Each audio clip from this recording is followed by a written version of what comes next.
지방의 재발견, 줄기세포 재생 및 젊은 체형 유지 비결이란 주제로 365 MC 올류강남본점의 김정은 대표 원장님께서 수고해 주실 텐데요. 뜨거운 박수로 환영해 주시기 바랍니다. 네, 반갑습니다. 김정은입니다.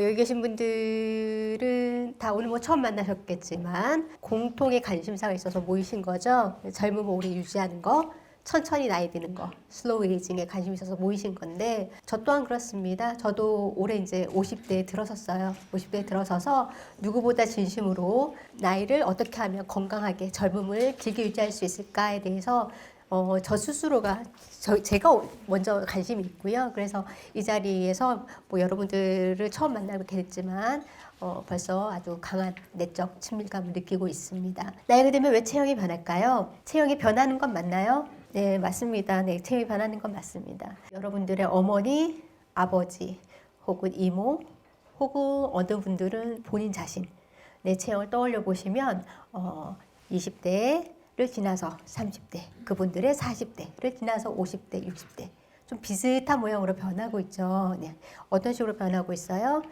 중년을 들어서면서는 날씬하던 분들이 배가 나오기 시작하더니 그 중년을 좀 넘어서니까 배는 계속 나와 있는데 팔다리는 가늘어지기 시작하더니 그 다음에는 점점 팔다리도 가늘어지고 체격도 점점점 작아지고 키도 작아지고 자연스러운 변화다라는 거를 우리가 배우지 않아도 알게 되는 건데요. 그럼 그 자연스러운 변화가 왜 나타날까? 결국은 이제 가장 중요한 건 세포 노화가 이제 기본이 되는 겁니다. 근데 여러분들 사람의 몸은 가장 작게는 뭘로 구성이 되어 있나요? 세포라는 단위로 이루어져 있어요. 세포 하나.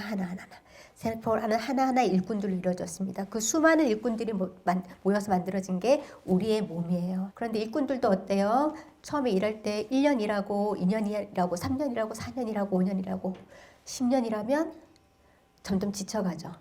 20년 일하면 고장도 나고 30년 일하면 결국은 건강을 잃어서 못 쓰게 되는 일꾼도 생길 거고요. 저도 이미 제가 20대 때하고 지금하고 어떤 부분에서는 기능이 다르다라는 것을 느끼는데요. 그게 그냥 막연히 나이가 들어서 맞는 얘기긴 하죠. 조금 더 들어가면 그동안 내가 어렸을 때부터 써오던 세포들이 계속 분열하고 계속 증식하고 하다가 이제는 더 이상 새로운 세포가 생기고 증식하고 활발해지기보다는 이제 생겼던 애들이 쓰일 만큼 쓰이고 죽어가고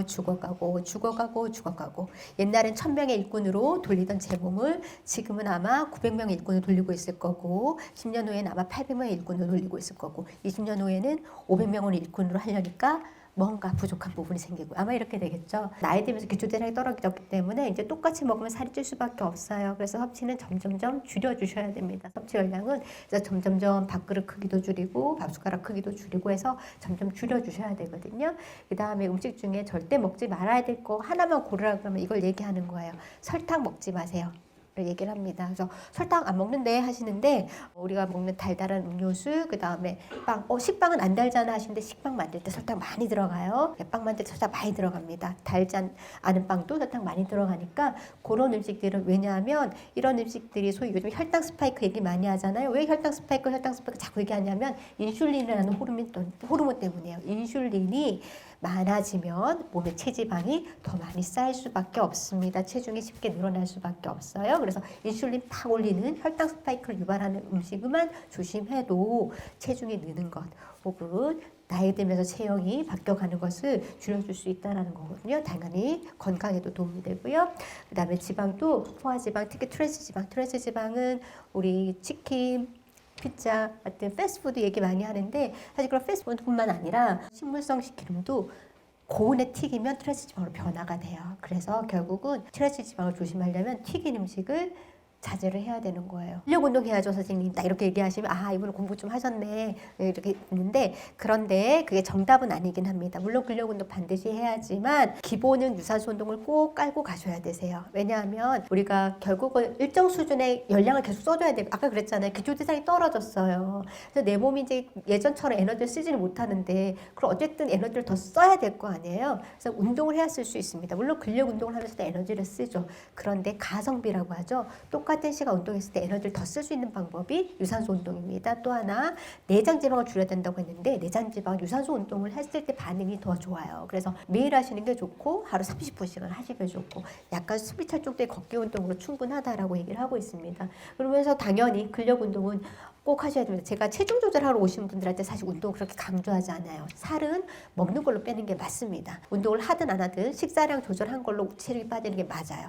그렇기 때문에 제가 진료실에서 체중 조절 교육할 때 운동 얘기를 길게 하지 않아요. 그렇지만 지금 여기 계신 분들은 젊은 체형 유지하는 게 중요하기 때문에 운동을 더 중요하게 말씀을 드리는 겁니다. 그런 부분에서 근력 운동이 굉장히 중요해요. 당연히 하셔야 됩니다. 지방 흡수율, 지방 추출 주사도 많이 들어보셨을 텐데 이거는 사실 피하 지방, 겉으로 보기 올록볼록하게 보이는 그 표면의 지방을 사실 깎아서 예쁘게 매끈하게 만들어주는 문제입니다. 쉽게 말하면 건강상 죽고 사는 문제는 아닌 거죠. 죽고 사는 문제는 아니지만 이것 때문에 너무 스트레스 받아서 죽겠다 하고 오시거든요. 내가 이거만 없어지면 내가 살겠다 하고 오시거든요. 이게 중요한 문제입니다. 실제로 저희가 이제 제가 지방 추출사 이분은 이제 40대 후반의 여성분이신데요. 하고 한 3개월 되니까 이렇게 바뀝니다. 시술 부위가 팔, 등, 러브핸드를 써요.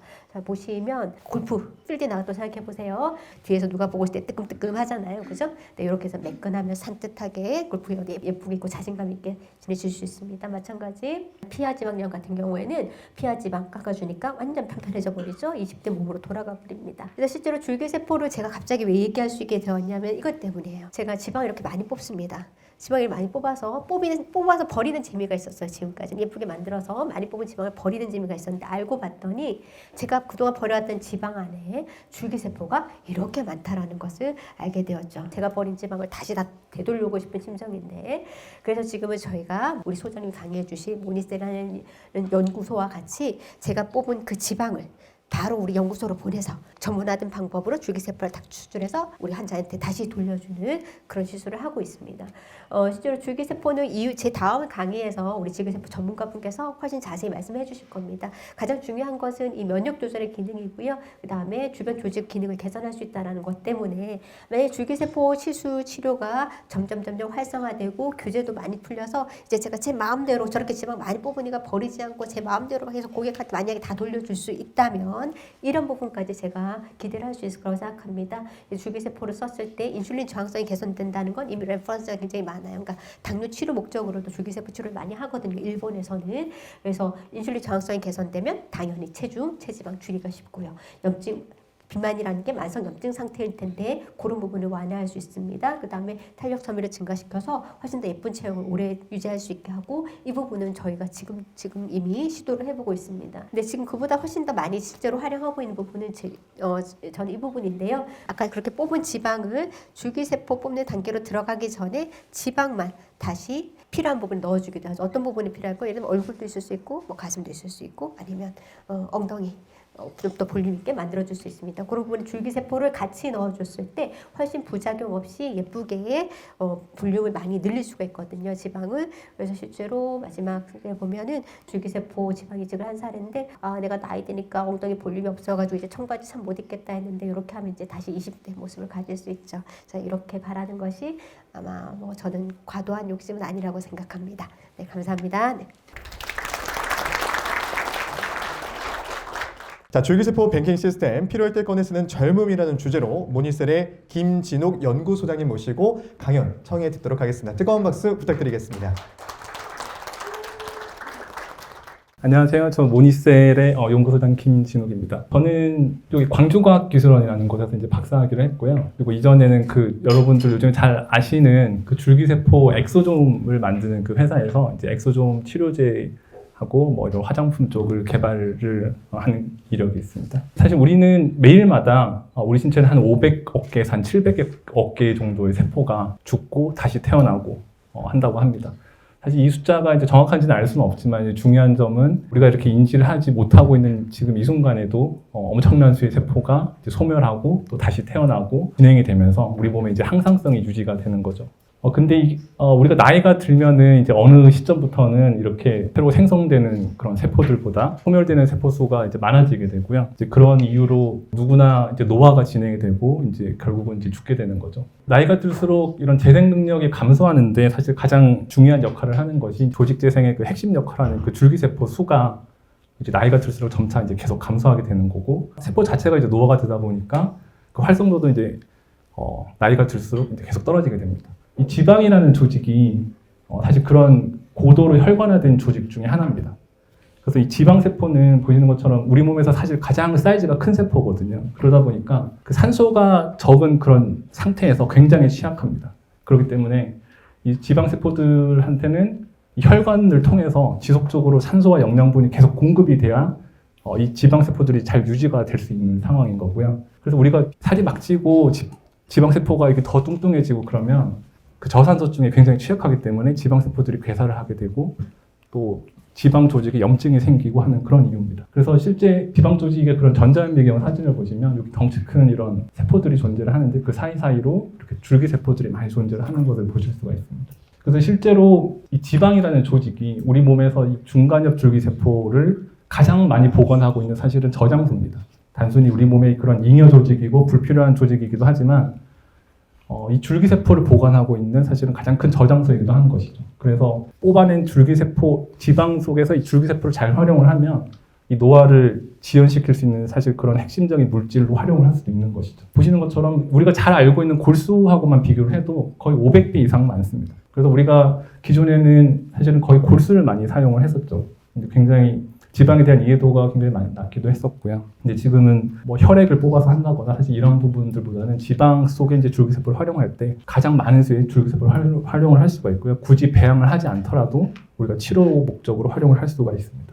또 한 가지 특징을 보여드리면 이 지방 줄기세포가 이 증식 능력도 굉장히 뛰어납니다. 그래서 여러 번 계대 배양을 하더라도 이 증식 능력이 감소를 하지가 않습니다. 이제 세포가 계속 분열을 해나가면 그 세포도 계속 노화가 이제 진행이 되거든요. 근데 보시는 것처럼 골수 유래 줄기세포를 보시면 이렇게 분열을 진행을 할수록 이 성장 속도가 이렇게 꺾이죠.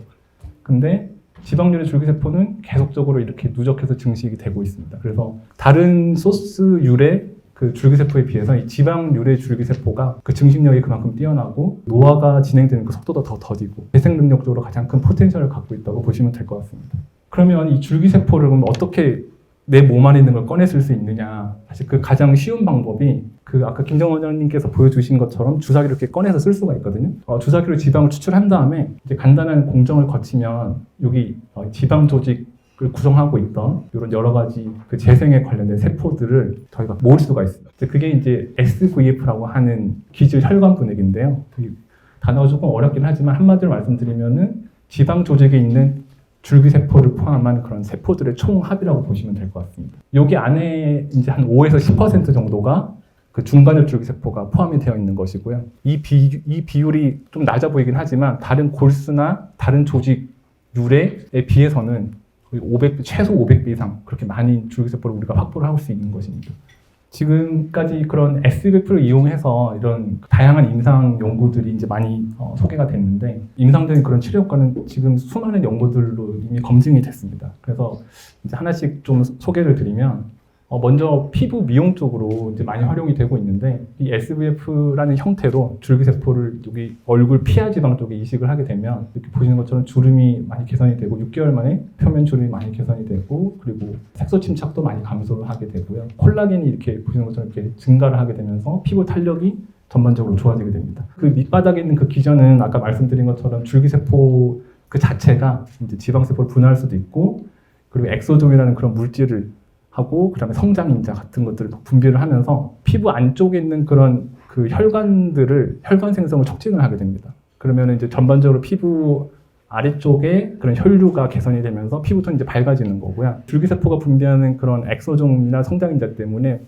이런 콜라겐을 만들어내는 그 섬유아세포라는 것들이 이제 활성화가 됩니다. 그래서 이제 섬유아세포들이 이런 콜라겐들을 많이 분비를 하게 되는 거죠. 그래서 전반적으로 이렇게 피부 탄력이 증가를 하게 되는 것입니다.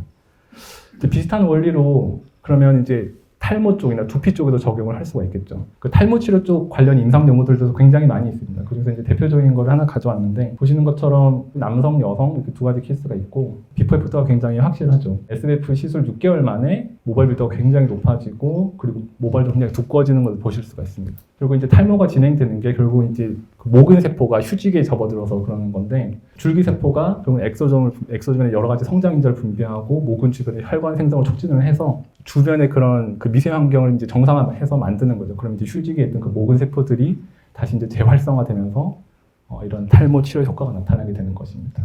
그래서 지금까지는 이런 SBF를 활용할 수 있는 그 영역이 미용 성형 영역에 약간 한정되어 있었습니다. 근데 작년부터는 이 SBF를 이용을 해서 이제 관절염 치료 쪽으로 이제 활용할 수 있게 그 범위가 이제 확대가 됐는데요.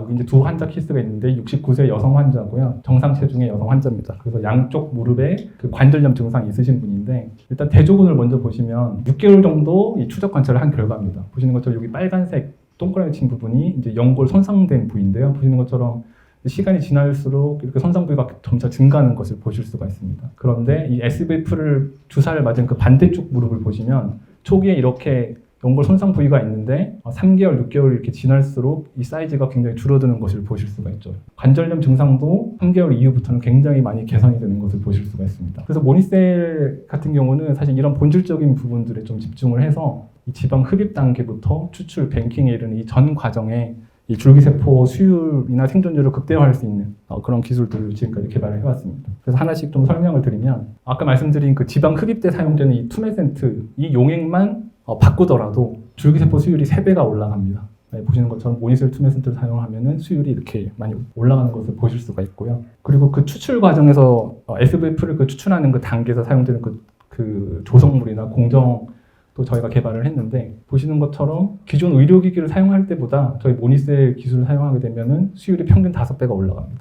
그리고 더 중요한 점은 MSC, 그러니까 중간엽 줄기세포의 그 함량 차이가 굉장히 많이 난다는 점인데요. 단순히 이 수율 차이만 나는 것이 아니고 그 추출된 그 SVF 안에 그 MSC의 그 비율이 대부분 한 5에서 10% 내외라고 했는데 보시는 것처럼 한 15% 이상, 그래서 평균적으로 5.7배 정도 차이가 납니다.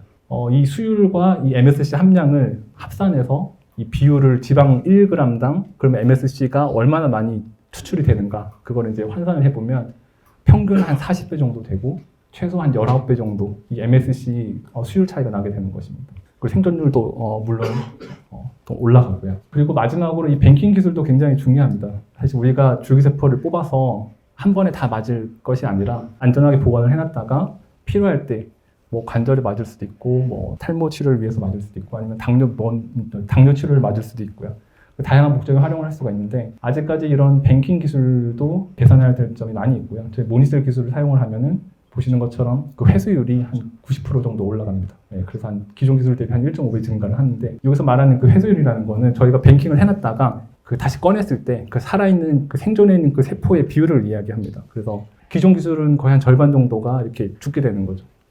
그리고 모니셀 기술을 사용했을 때는 그 감소율이 굉장히 낮은 거고요. 가장 중요한 점 중에 또 하나가 뭐냐면은 동결 보존을 할 때 그 조성물뿐만 아니라 뱅킹되는 시점에 그 세포의 건강 상태가 사실 굉장히 중요합니다. 우리가 동일한 살아있는 세포의 수를 동일한 동결 보존제를 사용을 해서 동일한 기간 이렇게 뱅킹을 해뒀다가 꺼냈을 때 그래도 거기서 이제 세포의 건강 상태에 따라서 그 회수율에 굉장히 많은 차이가 나거든요. 그 이유는 쉽게 설명을 드리면 우리가 건강한 사람이 그 추운 겨울을 잘 이겨내는 거랑 비슷하다고 보시면 될 것 같아요. 단순히 이 동결 보존 기술이 좋냐 안 좋냐 이 단계에서 이제 그 기술만 중요한 게 아니고 지방 흡입 단계에서부터 추출되고 뱅킹되는 이 전 과정에서 이 줄기세포를 건강하게 잘 추출해내는 그 기술이 이제 그 일련의 그런 기술들이 필요한 것이죠.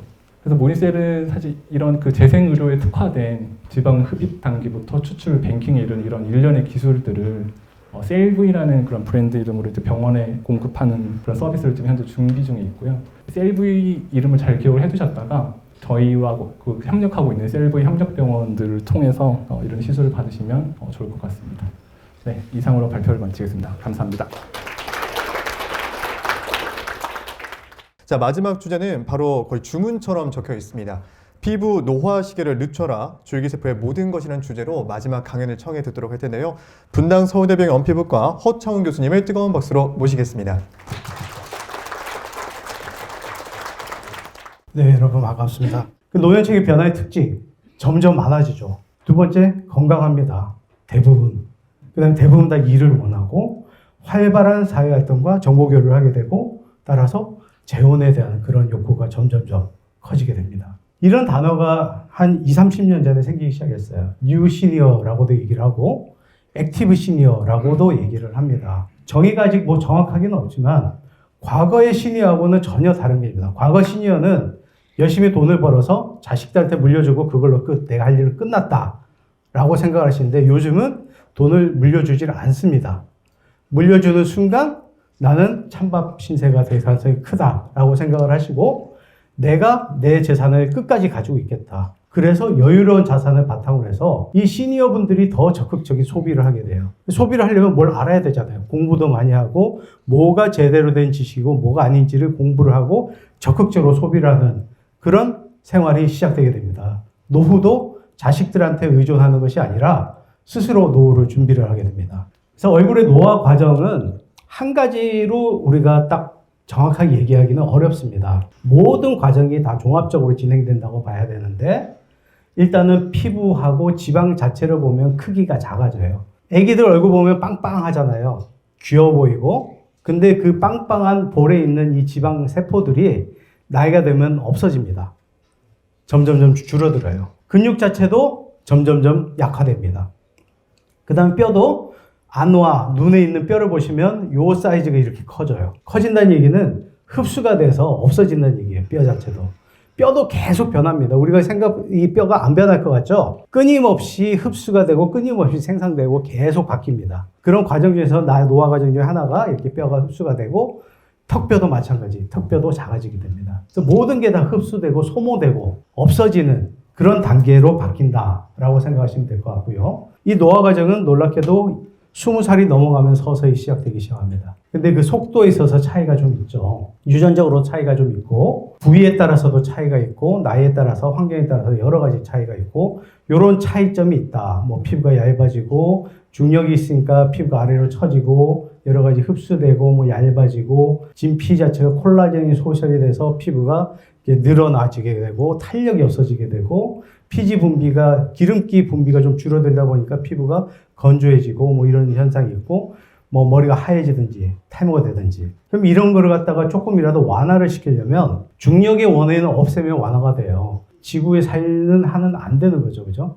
매일 물구나무 서기를 해서 다니시든지 아니면 저 우주에 가 계시든지 그러면 중력을 밑으로 처지는 걸 좀 막을 수가 있어요. 그 다음에 자외선이 가장 중요한 원인 중에 하나입니다. 우리가 쬐는 자외선이 비타민 D를 합성해서 쬐는 게 좋다라고 알려져 있죠. 뼈를 위해서는 좀 도움이 돼요. 그렇다고 해서 주구장창 자외선만 쬐고 있으면 피부는 엉망진창이 됩니다.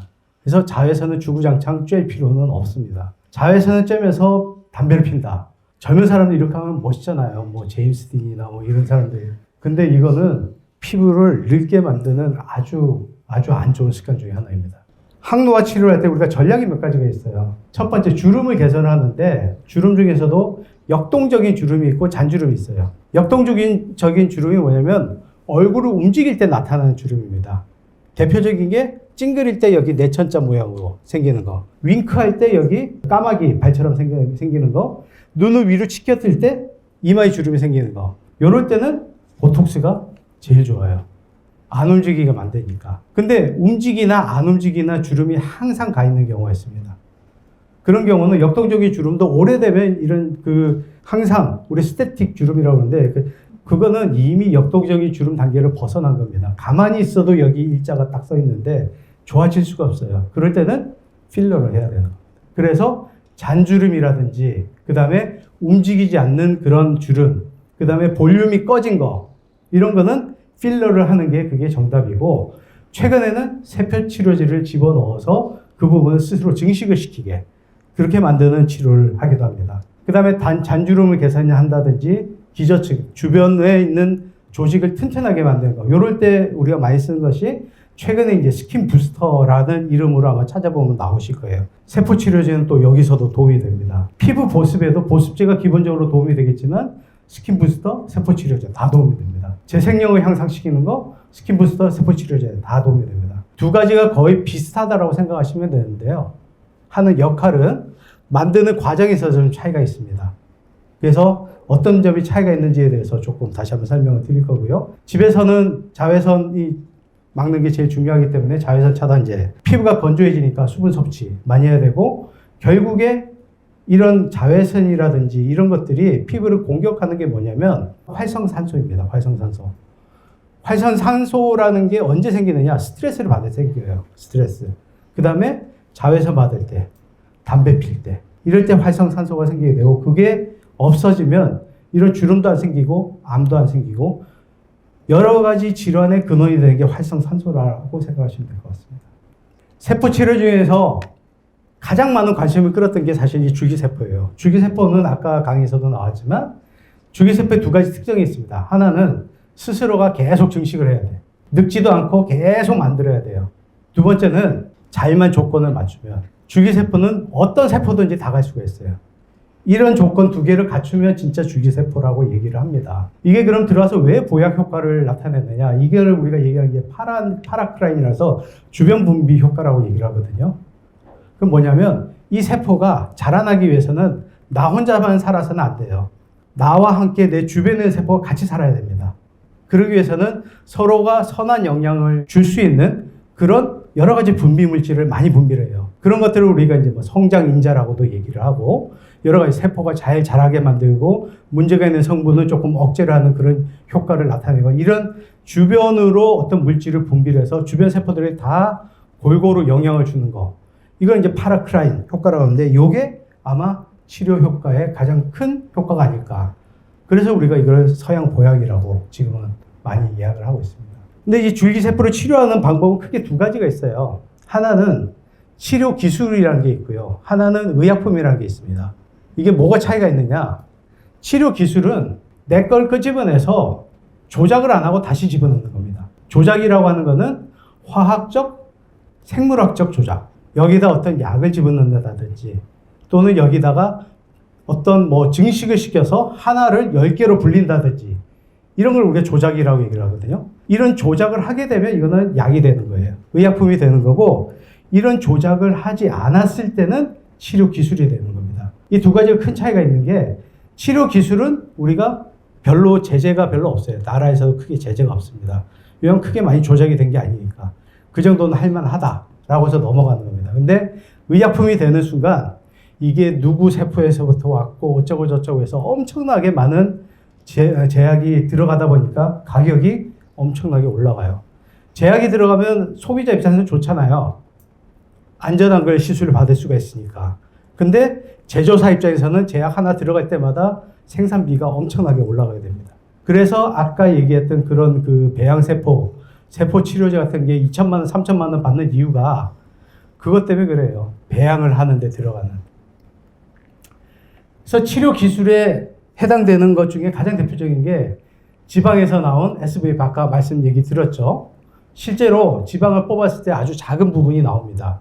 하지만 그거를 분리해내는 기술이 많은 꽤 많은 양을 쓸 수가 있어요. 이게 가장 대표적으로 지금 제일 많이 쓰고 있는 것 중에 하나고 이거는 지방 흡입을 통해서 우리가 만들어내는 그런 치료 기술 중에 하나이고 그 다음에 골수 흡인 방법이 있어요. 골수 흡인은 해보신 분은 없겠지만 엉덩이 뼈에서 뽑아내는 거예요.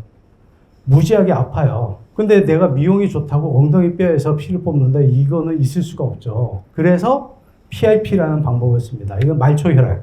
그냥 피를 뽑아가지고 그거를 걸러서 그 중에서 줄기세포 부분이 조금 많은 부분만 추출을 해서 쓰는 방법을 씁니다. 그래서 말초혈액에서는 PRP 아마 많이 들어보셨어요. 이런 부분들이 다 비슷한 그런 효과를 나타낸다고 보시면 됩니다. 마무리는 뭐 아까 얘기했던 쭉 같은 내용입니다. 그래서 노년층 인구가 늘어나고 액티브 시니어가 주도하는 항노화 시장이 커지고 피부 노화는 이러이러한 특징이 있고 줄기세포는 항노화 치료에 효과가 있지만 의약품으로 개발된다면 이거는 문제가 좀 있을 수가 있어요. 당장은 시술을 한다든지 또는 성장 인자 치료를 한다든지 엑소점을 쓰는 것이 현실적인 대안이 되고 여기에 대해서는 가성비 그 다음에 내가 원할 때 끄집어내는 그런 시간적인 요소를 고려를 해서 치료법을 생각을 하면 좋을 것 같다라고 결론을 낼 수 있을 것 같습니다. 이게 마지막 슬라이드인데요. 이게 여러분 뜨는 해인가요? 지는 해인가요? 어떻게 알아요? 뜨는 해와 지는 해는 종이 한 장 차이랑 비슷하다고 생각하시면 될 것 같아요. 이게 어떻게 보면 지는 해라고 할 수가 있지만 이게 오늘 이 순간부터 여러분의 뜨는 해가 되기를 기원합니다. 이상으로